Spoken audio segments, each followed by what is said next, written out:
Hello बच्चों, good morning. कैसे हैं आप सभी? आशा करता हूँ कि आप सभी बच्चे अच्छे होंगे। इस वीडियो के अंदर आज हम, जैसा आप देख पा रहे हैं, क्लास 12 की अकाउंटेंसी के अंदर chapter second change in profit sharing ratio among the existing partner की शुरुआत है, जिसमें आज का जो हमारा टॉपिक है वो है यहाँ पे रिकॉन्स्टिट्यूशंस ऑफ पार्टनरशिप फॉर्म। तो इस पे चलने से पहले बच्चों हम यहाँ पर जानते हैं कि पार्टनरशिप है वो पार्टनर्स के बीच में होने वाला जो एग्रीमेंट होता है उस एग्रीमेंट के ऊपर निर्भर करता है, और पार्टनरशिप फॉर्म जो है एग्रीमेंट का रिजल्ट है, परिणाम। यदि इसमें किसी तरह का चेंज आ जाता है एग्रीमेंट में, तो यहाँ पर दो बातें संभव हो सकती हैं। एक तो जो एग्जिस्टिंग एग्रीमेंट है उसका एंड होगा, और दूसरा जो है न्यू एग्रीमेंट है कैम इनटू फोर्स।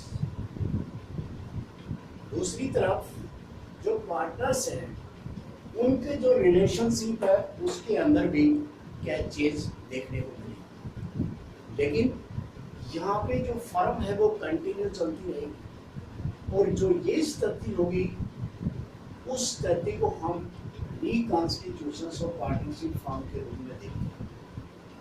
बहुत ही इजी है, यानी कि जो एग्जिस्टिंग यदि पार्टनर्स के प्रॉफिट शेयरिंग रेशियो में अगर कोई चेंज आता है तो उसके फलस्वरूप दो बातें होती हैं।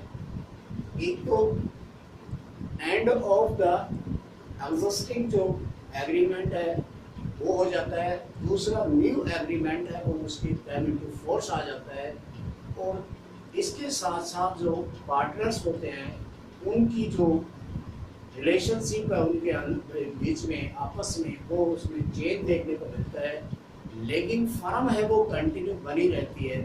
तो जैसे इस परिस्थिति को हम कहें कि रिकॉन्स्टिट्यूशंस के रूप में देखते हैं, लेकिन यहाँ पे बच्चों ये बताना जरूरी कि ऐसी कौन सी सर्कमस्टांसेस होती हैं जिनकी वजह से यानी change in profit sharing amount the existing partner आता है। तो इसके लिए हमने देखा है कि यहाँ पर निम्न जो हैं वो बातें हो सकती हैं। Number 1, change in profit sharing ratio.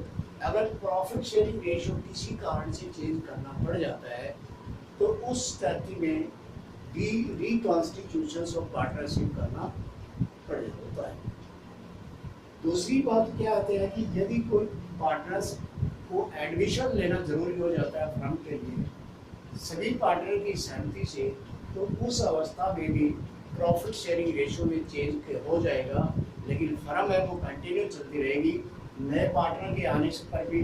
तो उस अवस्था को हम रिकॉन्स्टिट्यूशंस ऑफ पार्टनरशिप के रूप में देखते हैं। इसके साथ यदि कोई एग्जिस्टिंग पार्टनर्स है अगर वो रिटायरमेंट लेता है तो भी क्या है कि जो एग्जिस्टिंग पार्टनर्स हैं रिमेनिंग एग्जिस्टिंग पार्टनर है उनकी जो प्रॉफिट शेयरिंग रेशियो में नेचुरली चेंज आएगा, और वो चेंज होगा तो उस परिस्थिति को हम रिकॉन्स्टिट्यूशंस ऑफ पार्टनरशिप फॉर्म के रूप में देखेंगे। साथ में यदि कोई पार्टनर्स की डेथ हो जाती है, मृत्यु हो जाती है, तो भी क्या है कि उसका जो प्रॉफिट शेयरिंग रेशियो है जो रिमेनिंग पार्टनर्स है उनके अंदर क्या है कि डिवाइड होगा। तो एग्जिस्टिंग जो ओल्ड पार्टनर्स है रेशियो आपको क्या है कि वहाँ पर उसका एंड होगा, और न्यू पार्टनरशिप जो रेशियो है वो क्या है एग्जिस्टेंस में आएगा। तो इस स्थिति को भी हम क्या कहेंगे रिकॉन्स्टिट्यूशंस के रूप में देखेंगे। उसके साथ साथ यदि दो फर्में आपस में अमलगमेशंस करती हैं ये, तो उस अवस्था में भी हमें क्या है कि ये रिकॉन्स्टिट्यूशंस ऑफ पार्टनरशिप है उसका सामना करना पड़ेगा। तो अब बच्चों हम ये तो जान गए कि रिकॉन्स्टिट्यूशंस होती किसी है जिसमें फर्म है वो एग्जिस्टेंस रहती है, लेकिन जो ओल्ड एग्रीमेंट है वो चेंज हो जाता है, उसकी जगह न्यू प्रॉफिट शेयरिंग रेशियो है वो क्या आता है एग्जिस्टेंस में आ जाता है। लेकिन इसके लिए कुछ ऐसी जो एडजस्टमेंट जो है वो करने की जरूरत होती है, क्योंकि जो प्रॉफिट होता है वो और या जो दूसरी जो एसेट्स होती है संपत्तियाँ होती हैं वो ओल्ड रेशियो के हिसाब से उनके ऊपर ओल्ड रेशियो के हिसाब से पार्टनर्स का क्या है राइट्स होता है, लेकिन अगर जैसे ही change in profit sharing ratio होता है तो उनका जो राइट्स और लायबिलिटी है वो भी चेंज हो जाती है। तो हमें उसको प्रॉपर वे से अगर सेटअप करने के लिए किसी तरह का कोई कॉन्फ्लिक्ट पैदा ना हो, इसको ठीक करने के लिए हमें जो यहाँ पे जो करना पड़ता है एडजस्टमेंट, वो उसमें तो एक तो क्या है सैक्रिफाई रेशियो और गेनिंग रेशियो पार्टनर्स के अंदर क्या है हुआ, इस चेंज की वजह से ये जानना हमारे लिए जरूरी है। तो हम ये कह सकते हैं determination of sacrificed and gaining ratio, ये स्टेप्स हमें यहाँ पर उठाना पड़ेगा।